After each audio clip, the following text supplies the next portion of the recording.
It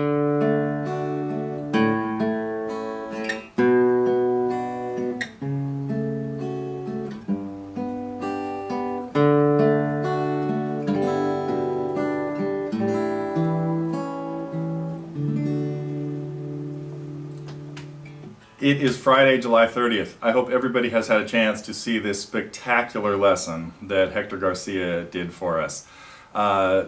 The Canon by Paco Bell, of course, has been the #1 song on our request list for a long time, and we're really glad that Hector put together this great arrangement. As is talked about in the notes about it, it's a huge range of stuff. It's a very simple, that's it, what I just played. It's an 8-chord progression, just played a lot of times with a lot of variations over it. And Hector's variations range from almost easy to really, really hard.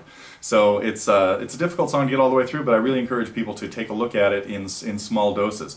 So that was kind of the highlight of the week, but we had some other cool stuff. We had Gordon Lightfoot happening with some unusual chords and some great suggestions on how to amend my charts and put chords on them. Thank you. We had a little Sting following on the heels of Eva Cassidy with Fields of Gold. And let's see, a lot of people took a look. I really appreciate the feedback on Matt B's lesson on Jack Johnson. So that's pretty cool. Hope people are enjoying that. It shows a little lead in the beginning, which I can't remember right now. And then towards the end of the week, we headed into George Harrison's version. We broke out the slides again. Bottleneck City. Oh wait, wrong song. Don't give away any secrets. But I hope people are enjoying playing If Not For You. So I'm trying to approach this bottleneck thing from a starting easy with Amazing Grace last week into something a little more complicated, and who knows, pretty soon we might just be doing some hardcore Robert Johnson or, well, we'll see. Speaking of Robert Johnson, no, I'm not going to talk about Robert Johnson and Traveling Riverside Blues and Led Zeppelin and Tom Petty and all that stuff. We'll save that for another day. But we also, of course, had a bunch of student video reviews come out this week. We had Blackbird. Uh-oh, got a pick in my hand. Clumsy. There we go. Got to adapt that hybrid picking technique.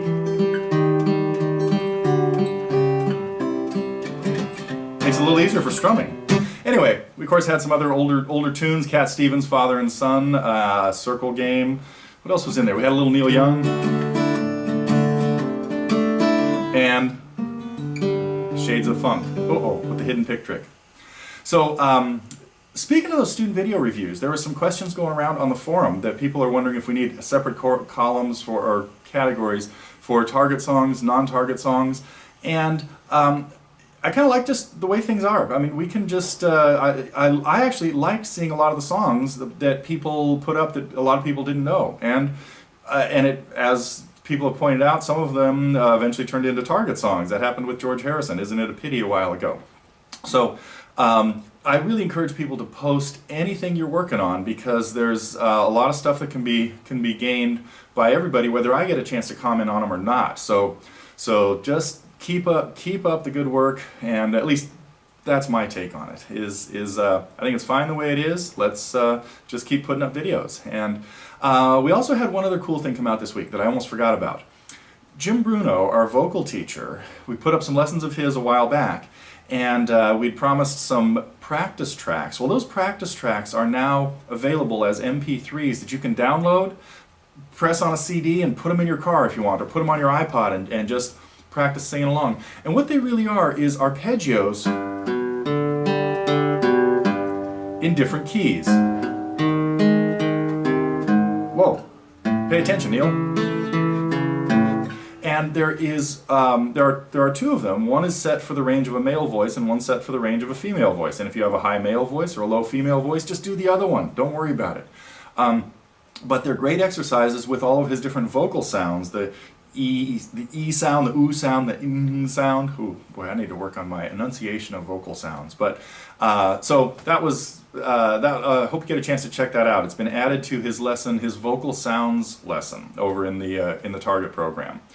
And another thing that I really enjoyed seeing this week was all the questions that are coming up for TG Live. We're still not sure yet when that is going to happen, We have a lot of logistics. As some of you have probably figured out, there is so much going on behind the scenes right now that we're having trouble sometimes coming up for air and scheduling things out a week or two. So, but we will be getting to TG Live soon. We know we're running into the, it's been a while. I think we had one in June, and July is over. So, we got to get on this.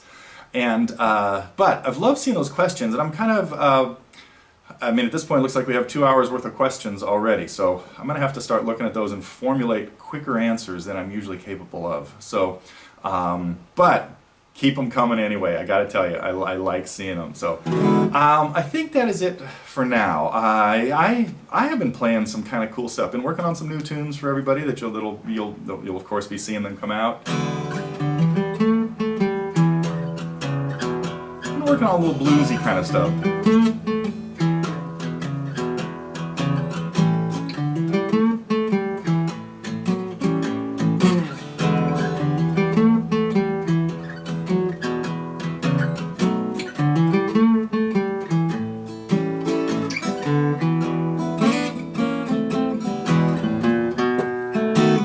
Anyway, so it's been kind of bluesy around here, but just because I've been working on some finger-picking blues and some strumming blues and things like that. So you guys start brushing up on some of your theory. I really want people, as we start looking into some of the things that are coming up, it's going to be important that you understand concepts that we talk about in the Genius series. So I hope everybody has been through the first 85 and a half lessons, or however many there are over there, and is up on that. So that is it for today. I will check out and be back next Friday, which I think will be the first week of August. Must be about the 5th, 6th, I don't know, 6th I guess. So that's it.